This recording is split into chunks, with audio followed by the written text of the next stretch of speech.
If discipline worked long-term, you wouldn't still be stuck in the same cycles. Because the real problem isn't what happens when discipline is strong.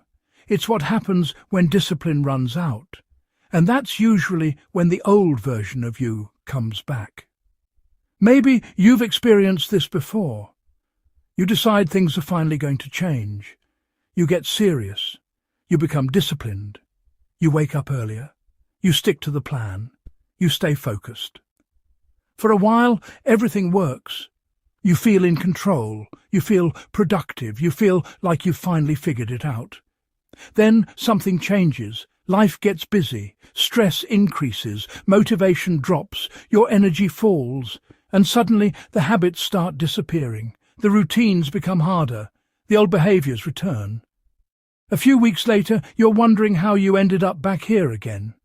That's what makes this so frustrating, because discipline did work, at least for a while. So why didn't the results last? Most people think discipline is the engine of change. It's not. Discipline is more like a temporary bridge. It helps you move from where you are towards somewhere new, but eventually something else has to take over. Identity. Think about it this way. A disciplined person can force themselves to go to the gym. But if they still see themselves as someone who quits, every missed workout becomes dangerous. One missed day becomes proof. Proof that the old identity was right. The same thing happens with money, relationships, work, confidence. The person creates new behaviours, but the old identity remains underneath. So when discipline weakens, the identity takes control again, and behaviour follows.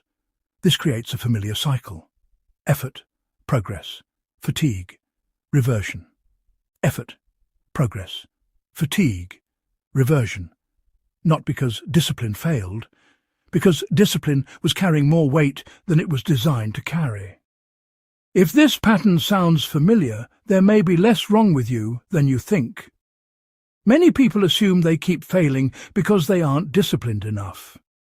But often they've already proven they can be disciplined. The evidence is right there. They've done hard things. They've stayed committed. They've pushed themselves. The problem is that discipline became responsible for maintaining an identity that never changed. Eventually, discipline gets tired. Eventually, life happens. Eventually, stress appears.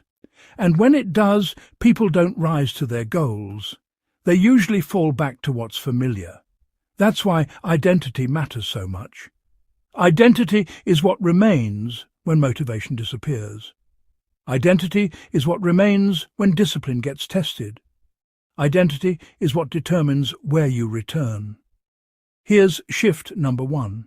Stop measuring yourself by your most disciplined days. Measure yourself by your default days. Those reveal the identity that's currently running the system. Shift number 2. Pay attention to where you naturally return under stress. That's often where your real identity is hiding, not in your best moments, in your automatic moments. Shift number 3. Instead of asking, how can I become more disciplined? Ask, what kind of person would naturally do this? That question moves the focus from effort to identity. Shift number 4. Expect discipline to fade.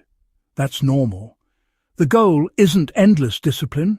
The goal is building an identity that continues when discipline isn't needed as often. That's where lasting change comes from. Discipline is useful. It can get you started. It can help you move. It can help you build momentum. But discipline was never supposed to carry your entire life. At some point, the identity underneath has to change too.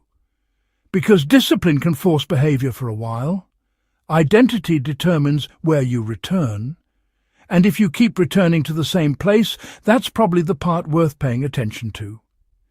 In the next video, we'll look at why people can understand all of this perfectly and still sabotage themselves without realizing it.